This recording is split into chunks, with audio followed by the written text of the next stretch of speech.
Everyone knows he's a big star and a big guy. He's tough, he's fast, and you don't want to get on his bad side.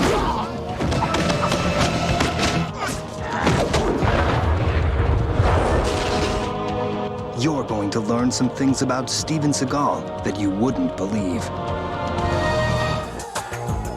Most of the world knows Steven Seagal as a movie star, action hero, and 7th degree black belt Aikido master. But there are a lot more facets to this international icon that can only be revealed by the people who know him best. The best thing about working with Steven is probably his sense of humor. You want to play rough? I can play rough. Sorry, I'm not into men. I knew him first as a movie star, but when he starts to play, you recognize that he can play and he's good at what he does. It's sort of the Zen mind, you know, you just kind of float on through. Steven has given so much money away and so much time away that his closest friends and family have been concerned that he's going to revert to becoming a monk and giving everything away. You think you know all there is to know about Steven Seagal? You don't know jack about this movie star. So I bet you like an autograph, huh? Whatever. Yeah, I can't believe it's me either.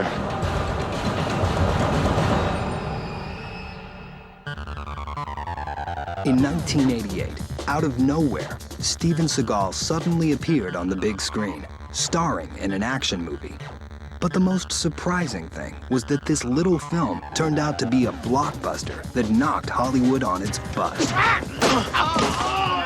I had never done a soap commercial. I had never done anything ever. His feature made millions and launched Steven's career as a producer, writer, star, and a force to be reckoned with in Hollywood. That's what he is to me, a superstar. He's a very talented young man. He can't seem to do anything wrong. He has hordes of fans all over the place. You know, I'm a fan of his. You know, I love Mark for Death. One of my favorite movies. The funny thing is, if you'd seen him when he was real young, you'd have thought he was just an average kid growing up in Detroit. He came from an average family. His dad was a high school math teacher and his mother was a medical technician. But there were a couple of things that set Steven apart. A real passion for music and a downright obsession with Japanese martial arts. I was interested in the martial arts from 5 years old. I'd seen a martial art demonstration at a football halftime with some old Oriental master that was doing a multiple man attack thing. And I was amazed. And I had to do it. Steven dedicated himself to the study of martial arts, with many different teachers. Eventually, he focused on the study of Aikido, known as the art of divine harmony.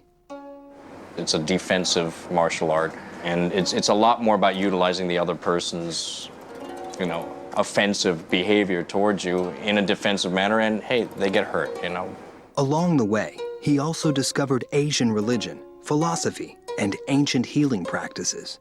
They pulled at him in a way he couldn't explain. And when he was just 17, he said goodbye to his family and moved to Japan. Forgive me for sounding cliche, but I think it's karma. Got over here and started, fulfilling my dreams. Studying all the things I wanted to study. I spent a long time learning bone manipulation, acupuncture, herbology, Buddhism. I studied martial arts with all the different masters I could find all over Japan and around Asia. Back then, there weren't a lot of Westerners in Japan. It was almost unheard of for an American teenager to show up all alone, not knowing anyone, and not speaking a word of Japanese. When I first came here, it wasn't unusual to have people, kind of make remarks about seeing a foreigner for the first time. That was a challenge, and Steven didn't make it any easier on himself. He became an uchideshi, which is a student who lives and works in a dojo where they teach the art of Aikido. It was a hard life.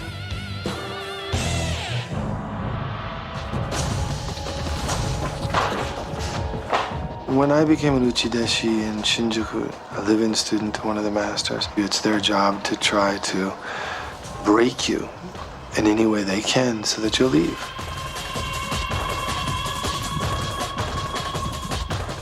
We were fighting fools every day, all day, for 8 to 12 hours a day, and it would not be uncommon to break a bone or break a finger or break a toe or break a nose or knock your teeth out.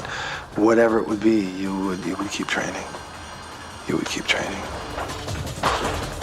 After years of study, he earned a 7th degree black belt, and this very young man was given master's credentials in Aikido. In 1975, he became the first Westerner to open his own dojo in Japan.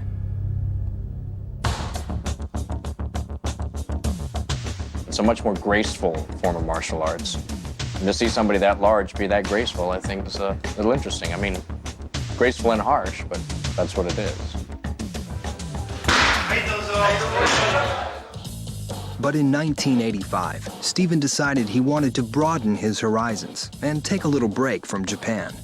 I thought I would take a couple of years in America to do music, healing, martial arts, and writing. Stephen opened a dojo in Los Angeles and attracted a lot of Hollywood heavyweights: Sean Connery, James Coburn, and super agent Michael Ovitz, who represented the hottest stars. Ovitz knew a good thing when he saw one. He had Stephen do an Aikido demonstration for the head of Warner Brothers studio, Terry Semel. In Hollywood, people will do anything to get to the power brokers. But after that exhibition, Stephen had the power brokers coming to him. Terry Semel also knew a sure bet when he saw one. As head of Warner Brothers, he had the clout to put Stephen on the big screen.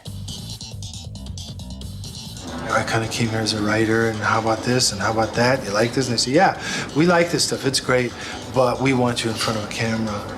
Terry offered him 3 action scripts, told him to pick one, and they'd go make a movie. I read all 3 and I said, you know, Terry, these are all great stories, but I've got better stories. And they said, tell me one. I told them one. They said, we love that story. I said, well, can I write it for you? They said, yeah. I'd like you to write it with another writer so we can move fast. And at that time, we picked a team. We wrote Above the Law together. Making Hollywood history, this unknown martial artist not only starred, but co-wrote and co-produced Above the Law. He played Nico, a Chicago vice officer who uncovers ties between the CIA and drug dealers. With a background in Japanese martial arts and CIA connections in Vietnam, this character was an explosive hero like no one had seen before. I never really formally studied acting, but I used to do private teachings in meditation and the martial arts and stuff. And one of the people who came to learn from me in Europe one time was James Mason. I didn't ask him to teach me acting, but everything I would teach him in meditation or philosophy or Zen or the martial arts, he would always compare it to acting. The one thing he said that really stuck in my mind, he said, the secret to being a great actor is to not act. Just be yourself. And then it was easy for me. It was great to see someone bring Aikido to the screen as opposed to, I mean, you know, everyone knew Bruce Lee and Kung Fu and all of that. When it came to casting his partner, Stephen got Pam Grier, best known as Foxy Brown.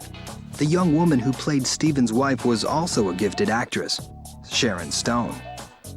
Stephen followed up that surprise hit with another action-packed success, Hard to Kill, co-starring Kelly LeBrock. This time, Stephen was a police officer up against the mob. By now, the public was on to Stephen, and the film pulled in more than $50 million. His third film, Marked for Death, which he produced and starred in, continued Stephen's red-hot streak. He played an officer for the Drug Enforcement Agency who comes out of retirement and goes up against drug lords. You want to talk about a heavy hitter? His first 3 films earned more than $200 million. This puts Stephen into the same league with the big action heroes. Arnold Schwarzenegger, who had come out in Terminator, Bruce Willis in Die Hard, Mel Gibson with Lethal Weapon, and Sylvester Stallone as Rambo. Steven now belonged in this exclusive club of actors whose movies made hundreds of millions of dollars. I think that the most important thing in filmmaking is to have a story. And if you have a story that's about something that people care about, and from there, action is often born organically. It's the times when you don't have a story and you just throw action in there that it's very offensive or very boring. Steven knew how to keep the action and the story hot when he produced and starred in Under Siege. He was a Navy SEAL disguised as a cook who battled psychotic military specialists threatening an all-out nuclear war. Steven went up against Tommy Lee Jones, who, by the way, had just been nominated for an Academy Award for JFK, and Gary Busey, who had done Lethal Weapon. You and I were the same. Oh, no. No. There's a difference, my man. You have faith. I don't. Talk about a high-octane action picture. This film exploded out of the gate and made more than $150 million. In Steven's movies, he's surrounded himself with terrific actors. Keenan Ivory Wayans, Chris Christopherson, Academy Award winner Michael Caine, Harry Dean Stanton, and Dennis Hopper. Steven has made more than 20 movies since he started out in 1988. But in all that time, he never made a film in Japan, his spiritual home. In the spring of 2004, Steven finally got the chance to go back home, renew old ties, and make his movie Into the Sun. Lots of people think that when you're a superstar, you can do anything you want, and sometimes you can. The one thing Steven Seagal has always wanted to do is make a movie in Japan.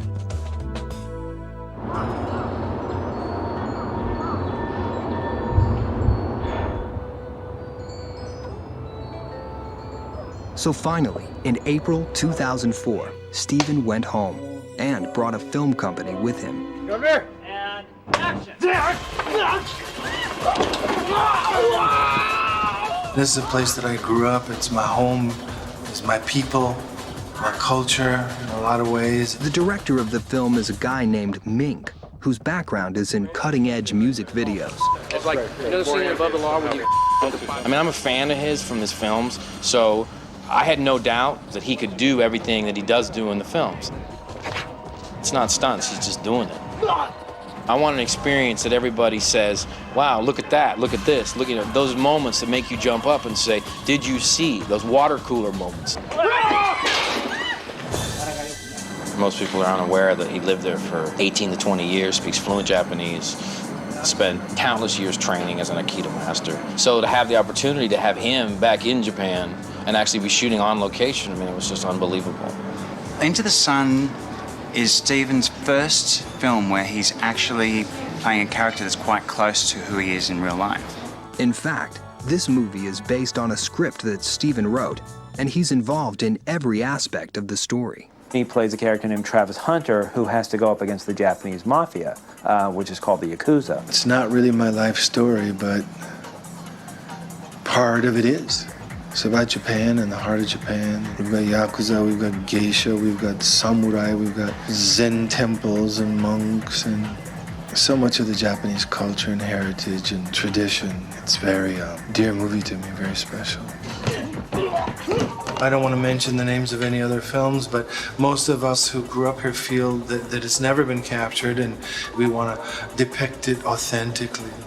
I mean, it will be an authentic Japanese film for the world. Shooting in Japan was really difficult. You can't really shut off the streets, so we found a situation where we were shooting on the streets in front of a pachinko parlor for a very important action sequence to the movie. It's very hard to hold people back.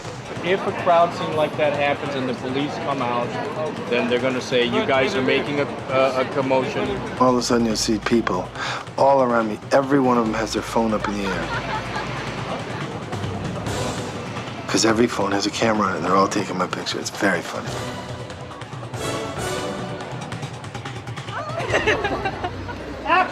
shooting in Japan is completely worth it. I mean, you get the texture, you get the feel, you get this country that we've never really seen in movies before. And in this situation, we get to actually see the live streets of Japan. I want the streets the way they really are. And that's what we did. These are my people. Ain't nobody mess with me over here.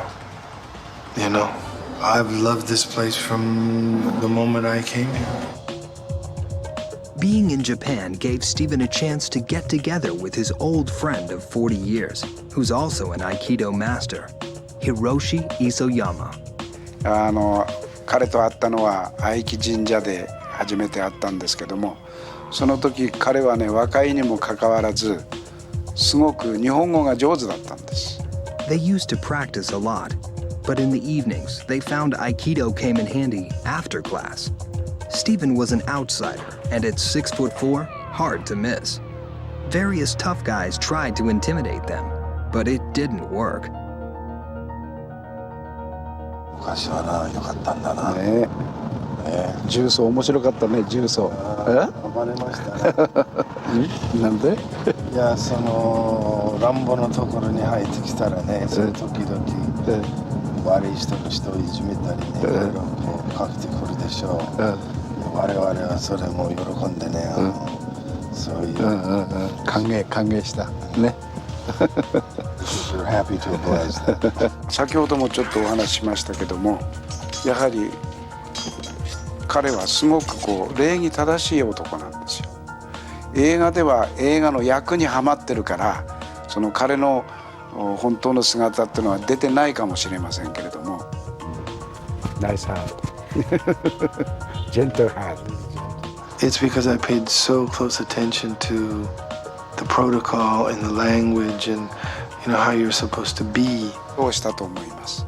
ですからその苦労が実って今の彼があるんじゃないかなと思います。だからその苦労っていうのは我々が推測できないような、人には言えないような苦労をしたんじゃないかなと私は思っております。There's some people that are just born with a certain amount of determination, and they're not going to give up. And I don't know if I'm one of those people or not, but that's sure what I was thinking at the time, that nobody's going to break me. But there are a lot of people who have a tough time with the concept of Steven being a Buddhist, yet having so much violence in his movies. There's a tradition in many parts of the world of Buddhist monks who believe that their body is also a sacred treasure and that they have the right to defend their lives.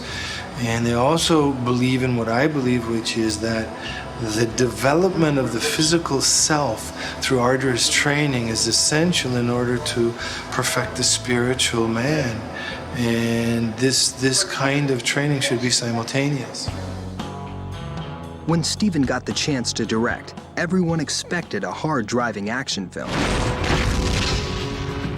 He did have action, but he also had an element of his Buddhist faith. We want to be able to lead people into contemplation. It should be something that can make people laugh, make people cry, teach people, can even wake people up and enlighten people. He told the story of a threat to the Alaskan environment by a ruthless oil company in his film On Deadly Ground. He cast Michael Caine as the unscrupulous head of the company.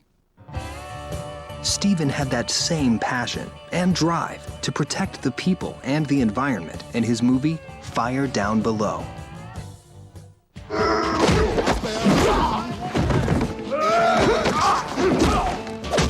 Steven played an environmental protection agent who uncovers toxic waste being dumped and killing the residents of a Kentucky town. I don't know another Hollywood star who's this well versed in environmental issues, which after all are the key issues of the 21st century. Steven's on top of it. He's done his homework. He's a voracious reader, and his movies reflect that. That's extremely courageous, and he got raked over the coals for doing it. But Steven really doesn't care what critics say. He's a man who found his spiritual path early in life and has never lost the trail.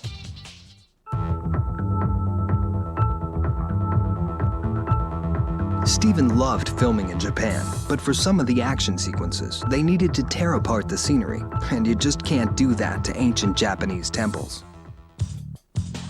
So Stephen and his team from Into the Sun moved to Bangkok to create the sets for another 2 weeks of non-stop work. Action! Wow. And I can take the back of the blade, just beat him to death. Or, I mean, I could stab him, I can cut his head off, I can cut his neck, I can, you know. So he gets the gun out here. He gets the gun out here. Yeah. He gets the gun here. Bang! And then you just bludgeon him to death. So in this scene right now, Kawamura, one of our Japanese actors, is being chased down by Steven. He's going to fall through these soji doors, collapse here, and he's backpedaling with Steven coming after him with his katana. Kawamura gets back up against the wall. He tries to pull his gun, and Steven whacks the gun out of his hand and then bludgeons him to death. Hey! All in a day's work. I think Stephen is great. He's done this for years and years and years. He's excellent with the sword. I've never seen anything like it. You know, it's really, really good. And you don't need to teach him anything. He's teaching us.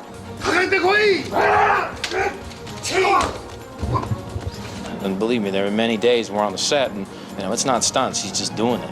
They're worried that the broken wooden thing will come into my eyes and my face, and I just said I'm going to turn when I throw him, so we'll be okay. If this phenomenal hand speed and his quickness and his agility, and really realizing now working with him, he can do everything he did on screen. Well, this guy would be in pieces. Despite long hours on the set and a tight schedule, Stephen always makes time to visit the charities he supports. For more than 7 years, here in Bangkok, he's worked with the Human Development Foundation's Mercy Center for kids who live on the street. Oh, they're great kids. They're all survivors. They're all survivors. And these children, I've been here many times. They call me Uncle. There's about 50 AIDS kids. And then we've got about another 200 street kids who from the courts and from police stations and off the streets and people giving them to us. And a lot of kids been abused, and they all call him Uncle Stephen. So this is Nancy. My brother bought her for $8,000. So to save her from parents who were probably drug addicts, or we're going to sell her to bad people, to be able to put her in this orphanage to take care of her. You know, when you've been sexually abused and beat up and on the streets, then somebody comes to visit you and paints pictures with you and walks around with you, and you can take them by the hand. All of a sudden, you're important now, aren't you? You're a person. And you see, the rule is, if you've got dignity, then you'll make it. People say, well, you can't eat dignity and all that stuff. If you got some dignity and self-respect, you can make it. And that's what he did. That's what he does. Well, this is something the kids had drawn. I'm just filling it in. I mean, I'm using a little creative license. Now I hope for you. Now I'm your assistant. Now I'm your assistant. I think the pictures speak for themselves. These are all children who are dying, and they're happier than you and I. So I want to do whatever I can with small power I have, which is nothing, to bring them joy and my love. That's all I can say. Anyway, I'm grateful. I'm really grateful. You're not as grateful as me. Money which is given with love and caring has twice the value. And the children say, we want to pray for him. And gee, what greater honor can one get in this world to have an AIDS child say, I'd like to say a prayer for you. I don't think one could ask for more in this life. Stephen has given millions of dollars to charities and built an orphanage and monastery in India. I don't want anybody to know anything about me necessarily, other than I'm trying to be as good of a human being as I can to help others. Stephen has 6 children of his own, 2 children from his first marriage, Kentaro and Ayako. He has 3 children, Annalisa, Dominic, and Arissa, from his marriage to actress Kelly LeBrock, who starred with him in Hard to Kill. And his youngest, Savannah, his daughter with Arissa Wolf, Stephen's partner since 1996. My kids are, everybody loves their kids. My kids are spectacular. I have 2 who live here in Japan, 4 that live in America who visit me all the time, and then I have my youngest, Savannah, who lives with me. They're all to me very, very, very special. The bottom line on Steven is that he has a lot more layers than people realize.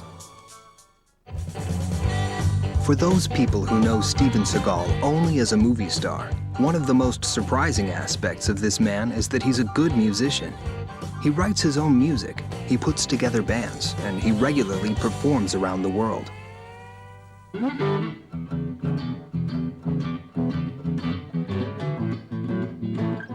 You're born with a love for music. It's a kind of a karmic thing like anything else. We all seem to embrace the things that we love through past life tendencies and memories when you just can't explain it. It's just what you know and what you love.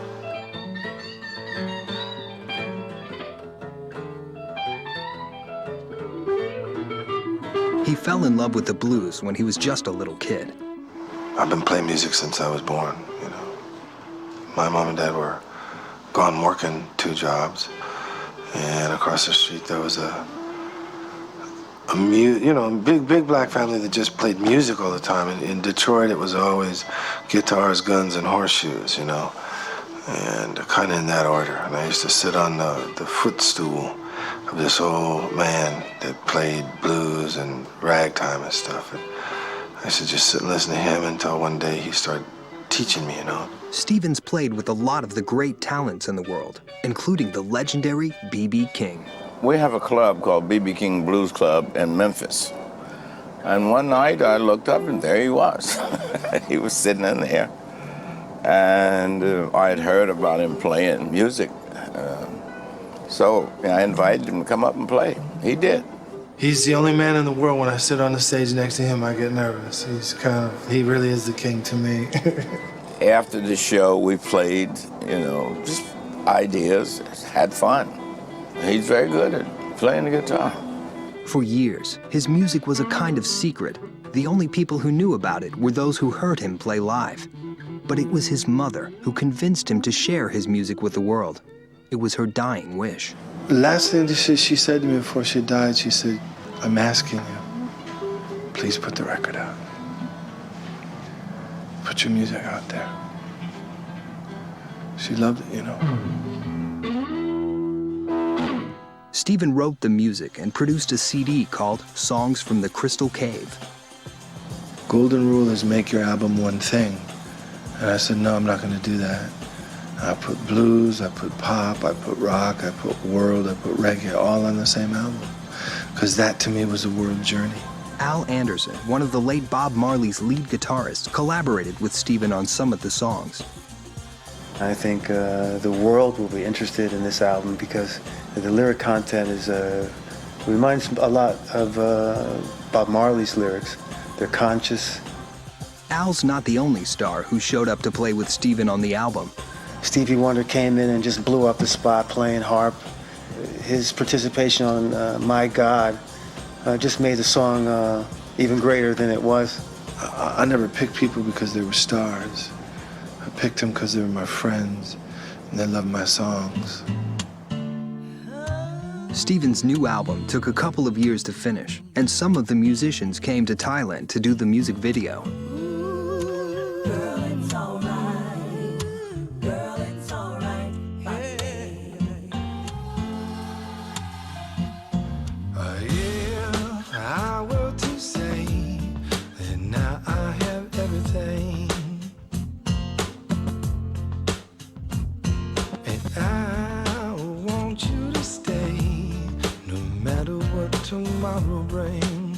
There's lots of these beautiful temples and just things that are really, really nice to look at and cinematic with beautiful colors.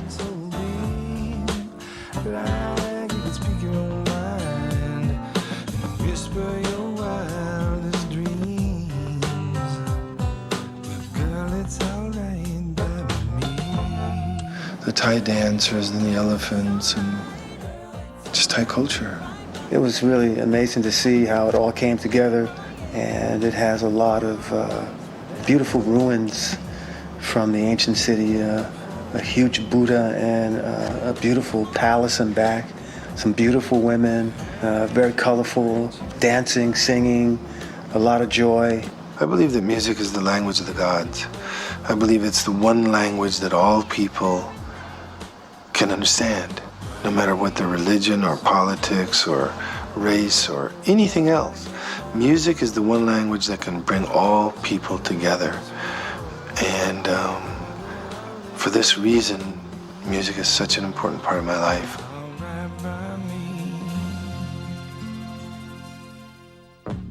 His CD was first released in France, where it's rapidly moving up the charts. Europe gets it next, then the United States. When we was on the set and he had his guitar and he played me some songs and stuff and some music, you know, he's actually a good musician too. He can play the out of the guitar. Stephen hit it off immediately with superstar rapper Ja Rule, a multi-platinum singer during the filming of Half Past Dead. Stop playing, man. Stop the job. We kind of built our little camaraderie that day, you know what I mean? Yeah. I'm gonna kick your one day. I thought it was a great opportunity to be next to a good actor and step up my game, you know? So I had a lot of fun. See you on the inside, man. Life gets complicated for everybody, but if you're a movie star, any trouble becomes public. Then there's the rumors and the tabloids. It can get ugly. When Stephen took some very public hits, he had to find a way to deal with them. If you need to take a boat from one side of the river to the other, and there's snakes in the boat, it doesn't mean that you're a snake. It just means you gotta be with the snakes for the ride, and you try not to get bit. Well, Hollywood is brutal. Stephen calls Hollywood Cannibal Town. People eat each other up. And being a superstar brings with it all the risk factors and vulnerabilities that fame and stardom can inflict on any individual. Film is not about who you can or how much money you can steal. That's not what it's supposed to be about. But in Hollywood, things don't always work out the way they should. In 2003, Stephen was hit hard. His ex-partner of more than 10 years, Jules Nasso, talked to the mob about threatening Stephen, allegedly over a business dispute. The FBI got the plot on tape. Nasso admitted to extortion conspiracy in federal court. He was sentenced to a year in prison in February of 2004. People that I thought were my friends betrayed me and did terrible things to me and the people around me. I got caught in situations that made all of this very public. And as you know, people tend to thrive on scandals and bad news. The tabloids had a field day. Stephen has always been a target because of his exotic past and the intriguing myths that surrounded him, including possible connections to the CIA. They even hounded him during his marriage and divorce to actress Kelly LeBrock. They can write whatever they want, and I mean whatever they want. And we have a judicial system where they can just get around any of that. It hurts him deeply. It hurts him for his family, for his 6 kids. He deals with it because he's very spiritual. In Buddhism, we say that one shouldn't swell up with pride when we're praised and things go wonderful, and we shouldn't shrink in humiliation when we are denigrated. His friends wanted him to fight back, have press conferences, but that's not Stephen's way. Rather than me going on Larry King Live, which everybody wanted me to do, to tell everybody, you know, how I'd been vindicated and all this, I wanted to just sort of leave that stuff alone and try to make people laugh. That was my way of saying there is a medicine for all poison.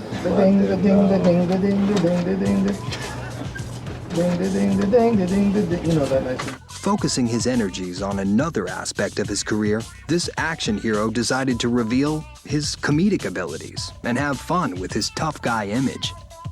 I'd get people on the ground faster by making them laugh than I do with the martial arts, so I think I'm pretty funny. I never really knew about his sense of humor until I met him, but he's always making jokes and he's always seeing the humorous side of pretty much every situation.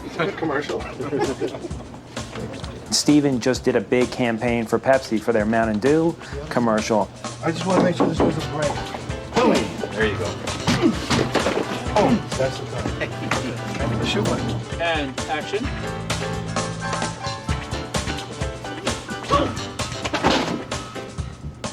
Steven Seagal is all about energy and intensity. Cut. That's cut.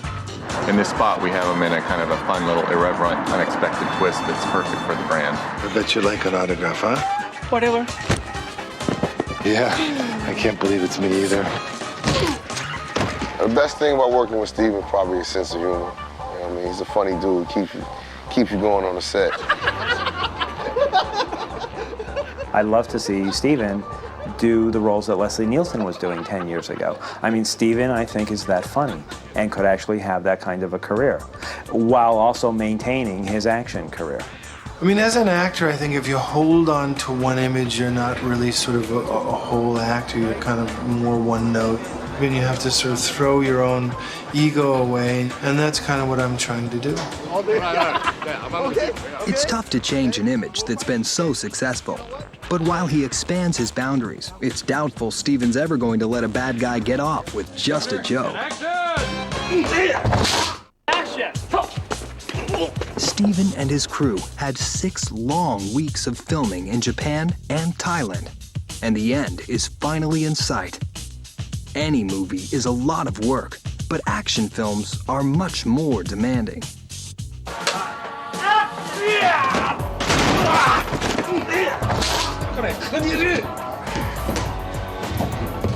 You're getting tired, aren't you? When you come around over my shoulder, you'll be able to see that he's, going like this with his sword, but for this it doesn't matter. You just want to get me. Right. Right again, right away. Being a Buddhist, Steven handles the stress of filming with a little help from prayer. You wake up in the morning, you do your meditation and your prayers, and you ask Lord Buddha to get you through the day, because there's a lot of work. This is the final scene in the climax of the film, where Steven's facing his anti-hero. It's the character named Kuroda, and it's the final sword battle between the two, kind of showing. Well, it's basically going to show the audience the skill of both players, and ultimately, I think we know who's going to win. But it's going to be a great scene. And action!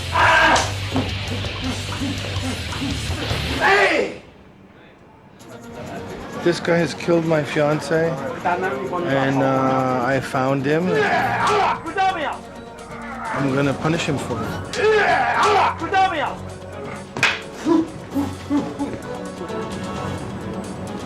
See you in hell. I think the thing that I like best is writing. I like producing and directing a little bit. The thing I like least is acting. I don't really love being in front of the camera too much, but I like to have my imprimatur on everything I can to try to protect the quality and the dignity and the heart of the piece. When he finishes this film, Steven's off to Bulgaria to start another action adventure. 6 months later, there's a third movie already in production. Recently, he had a very funny role in a movie based on the internet comedy magazine The Onion. But we can't reveal the plot, or somebody might get hurt. You want me to do something else? I could use a chopstick. Okay, I like that. I like that. A man as talented as he is, I think could do most anything that he decides he wants to do. He really does want people to like him. He really is caring. He really does want to have the best for people. I know that that's not the image, but that's the man. Whatever trials Steven's been through for more than 25 years, at heart, this is a man who loves telling stories and making movies. I find it exhilarating to see a movie that's been done well in the end when it's really finished. That's exhilarating. I'm not really attached to any image, and therefore I don't like, people sort of look at me in one light. I'm multidimensional, as all humans are, and I would like to just be able to be regarded as somebody who is here to try to make the world as a better place, because that's why I'm here.